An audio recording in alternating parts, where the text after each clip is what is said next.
Jumpa lagi. Pada video sebelumnya saya tunjukkan jika saya berikan gaya F. Nah, gaya F pada sebuah benda bermassa M yang awalnya diam, dan saya berikan gaya tersebut pada jarak D, dan gaya dikali jarak dengannya saya mendorong benda tersebut sama dengan setengah dikali massa dikali kecepatan kuadrat, di mana M adalah massa benda dan V adalah kecepatan benda setelah didorong sejauh jarak D. Dan kita definisikan itu pada video sebelumnya bahwa itu disebut usaha. Nah, FD ini definisinya adalah usaha. Dan setengah F kuadrat saya sebut ini adalah energi kinetik. Energi kinetiknya. Jadi secara definisi energi kinetik adalah sejumlah usaha, dan yang saya maksud dengan definisi ini di sini adalah besarnya usaha yang kamu butuhkan yang diberikan pada sebuah benda untuk menggerakkannya dari diam menjadi kecepatannya sekarang. Misalkan ada sebuah benda di sini bermassa M dan ia bergerak dengan kecepatan V. Saya katakan bahwa benda itu memiliki energi kinetik sebesar setengah kali mv kuadrat. Dan jika lambang-lambang ini membingungkan, misalkan saja kita bahwa massa benda ini 5 kilo dan kecepatannya adalah 7 meter per second. Maka saya katakan energi kinetik dari benda ini adalah setengah dikali massanya, yaitu 5, dikali 7 kuadrat, atau kecepatannya dikuadratkan. Setengah dikali 49, jadi hasilnya kira-kira 125 Newton meter. Dan Newton meter adalah sama saja dengan Joule. Nah, inilah jika kita sudah masukkan angka-angkanya. Nah, kita segera tahu bahwa jika kita tahu bagaimana yang terjadi, bagaimana benda ini bisa mencapai kecepatan itu. Katakan kita tidak tahu bahwa orang lain telah memberikan gaya F pada M pada jarak D. Hanya dengan mengetahui energi kinetik sama dengan 125 Joule, kita langsung tahu berapa jumlah usaha yang diperlukan. Dan kita tidak tahu bagaimana benda ini mencapai kecepatan tersebut, tapi kita tahu bahwa itu adalah besar usaha yang dibutuhkan untuk mempercepat benda hingga ke kecepatan 7 meter per second. Ini saya berikan contoh lainnya. Kalau tadi kita hanya mendorong sesuatu pada sumbu horizontal dan mempercepatnya, maka saya akan berikan contoh di mana kita akan mendorong sesuatu ke atas, tapi kecepatannya tidak akan berubah.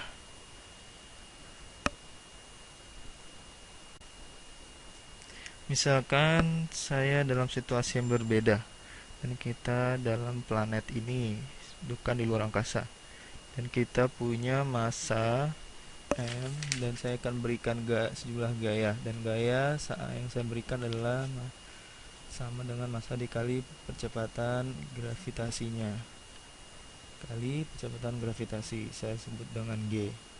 Dan saya berikan gaya ini pada jarak D ke atas. Nah, kita ganti D dengan sebut saja H. H untuk ketinggian. Jadi F dikali D sama dengan F, dan F adalah massa dikali percepatan gravitasi. Dan ingat bahwa saya mendorong dengan percepatan gravitasi ke atas, di mana percepatan gravitasi yang aslinya menarik ke bawah. Jadi F sama dengan massa dikali percepatan gravitasi, dan saya berikan pada jarak H. Nah, D-nya adalah H. Jadi ini gayanya. Dan jaraknya adalah H. Dan yang menarik,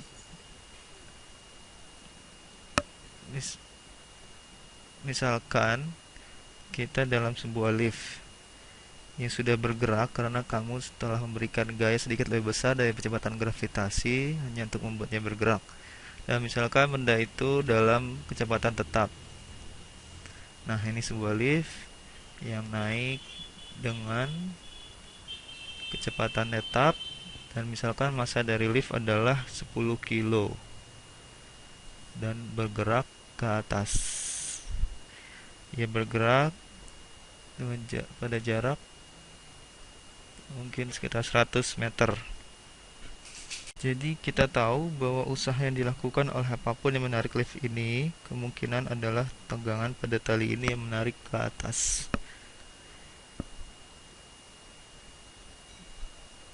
Nah, kita asumsikan lift tidak dipercepat.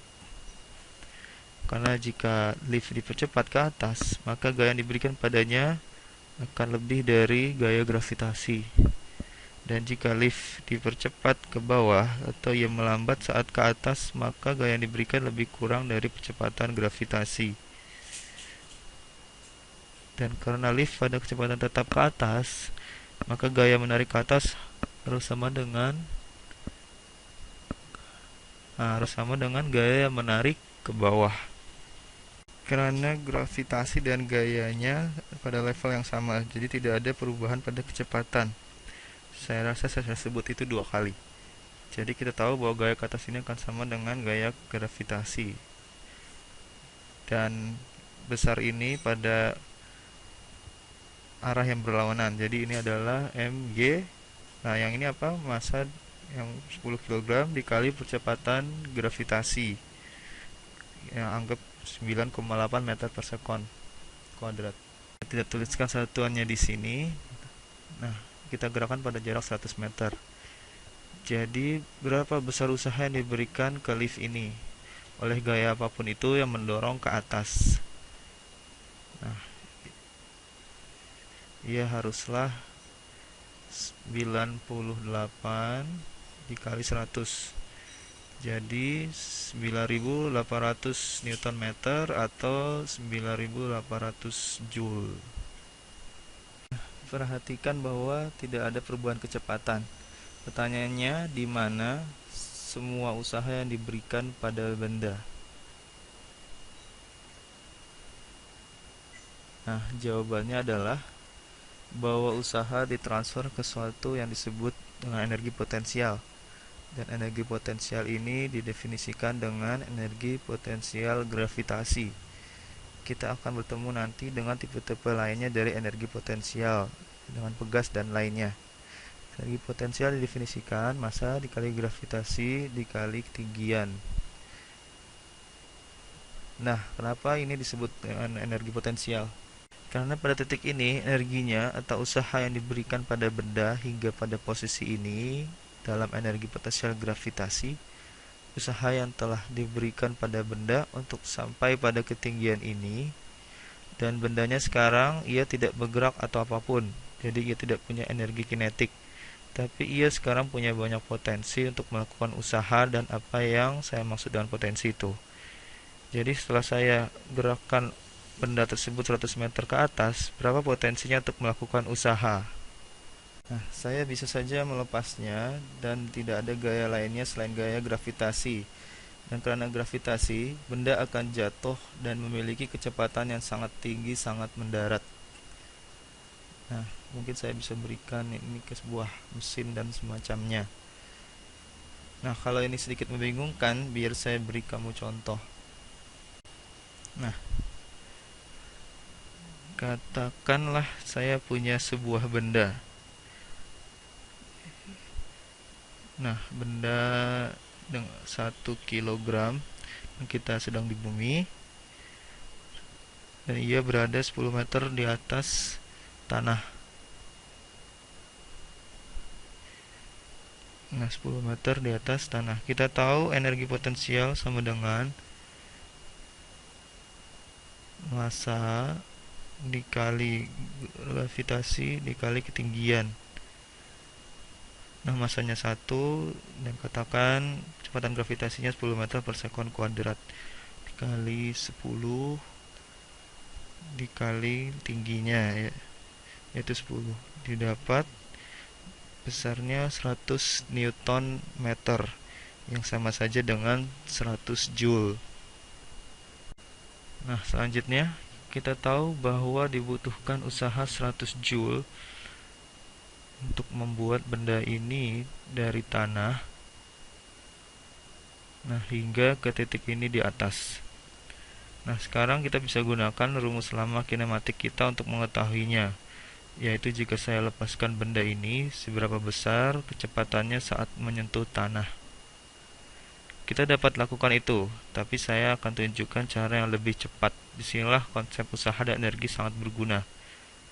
Kita punya hukum kekekalan energi, bahwa energi tidak bisa diciptakan atau dihancurkan, ia hanya berpindah dari satu bentuk ke bentuk lainnya.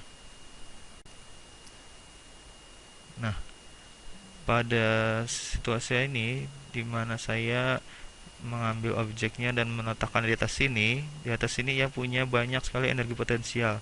Namun pada saat ia di bawah sini ia tidak punya energi potensial lagi karena ketinggiannya menjadi 0. Jadi di sini energi potensial sama dengan 100 dan di sini energi potensialnya sama dengan 0. Nah, saya tadi baru memberitahu hukum kekayaan energi. Tapi pada contoh ini seluruh energi potensialnya lenyap.